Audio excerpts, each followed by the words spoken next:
డీజేని enjoy చేయని వాళ్ళు ఎవరైనా ఉంటారా? నో. ప్రతి ఒక్కరు కూడా ఎంజాయ్ చేస్తారు, వయసుతో సంబంధం లేకుండా. కానీ ఈ డీజే వల్ల ప్రాణాలు పోతాయంటే మీరు నమ్మగలరా? ఇది నిజం.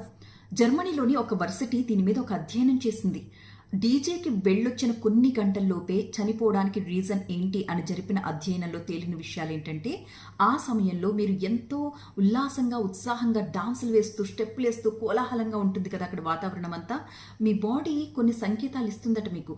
కొంచెం నీరసంగా అనిపించడం, లేదా తల అదురుతున్నట్టుగా అనిపించడం, హార్ట్ బీట్ పెరగడం. కానీ ఆ ఎంజాయ్మెంట్లో మీరు వాటిని గుర్తించలేరు. వాటిని గుర్తించి అక్కడి నుంచి మీరు పక్కకు వచ్చేస్తే ఓకే ఫైన్. కానీ గుర్తించలేనప్పుడు మాత్రమే ఎలాంటి ప్రమాదాలు జరుగుతాయంటే హార్ట్ బీట్ పెరిగిపోయి హార్ట్ అటాక్ వచ్చే అవకాశం ఉంటుందట. అలాగే బీపీ ఫ్లక్చువేషన్స్ ఏర్పడి మెదడులో నరాలు చిట్లిపోయి బ్రెయిన్ స్ట్రోక్కి గురయ్యే అవకాశం ఉంటుందట.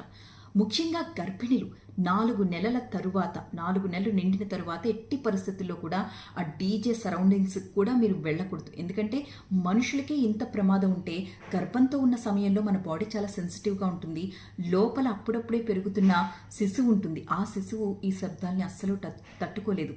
అబార్షన్స్ అవ్వడం ఖాయం అని చెప్తున్నారు డాక్టర్స్. ముసలి వాళ్ళు చిన్నపిల్లల్ని కూడా ఈ డీజే శబ్దాలకి దూరంగా ఉంచాలి అని చెప్తున్నారు. మీకు ఒక చిన్న ఉదాహరణ చెప్తాను. సపోజ్ ఇప్పుడు వినాయక నిమజ్జనోత్సవాలు నడుస్తున్నాయి కదా, ఖచ్చితంగా ప్రతిరోజు కూడా ఎక్కడొక్కడ డీజే సౌండ్ వినిపిస్తూనే ఉంటుంది. మీ కమ్యూనిటీలో కావచ్చు, మీ అపార్ట్మెంట్లో కావచ్చు, డీజే ఏర్పాటు చేసినప్పుడు మీరు గమనించండి, తలుపులన్నీ క్లోజ్ చేసి ఒక్క డోర్ మీద మీరు చేయి పెట్టి చూడండి. ఆ డోర్లోంచి ఆ వైబ్రేషన్ని మీరు ఖచ్చితంగా ఫీల్ అవుతారు. మరి ఒక చెక్క డోర్కే అంత వైబ్రేట్ అయిపోయి అంత ఇదిగా ఉంటే మన సున్నితమైన శరీరం ఎలా స్పందిస్తుంది చెప్పండి? డాక్టర్స్ అదే చెప్తున్నారు. మన దేహం చాలా సున్నితం. దాంట్లో ఏమాత్రం కొంచెం డిస్టర్బెన్స్, అంటే మన శరీరం తట్టుకోగలిగిన దానికంటే ఎక్కువగా ఏదైనా ఎక్స్పోజ్ అయినప్పుడు ఖచ్చితంగా దానికి మనం ఎఫెక్ట్ అయి తీరుతాం. హార్ట్ అటాక్ రావచ్చు, బ్రెయిన్ స్ట్రోక్ రావచ్చు అని చెప్తున్నారు డాక్టర్స్.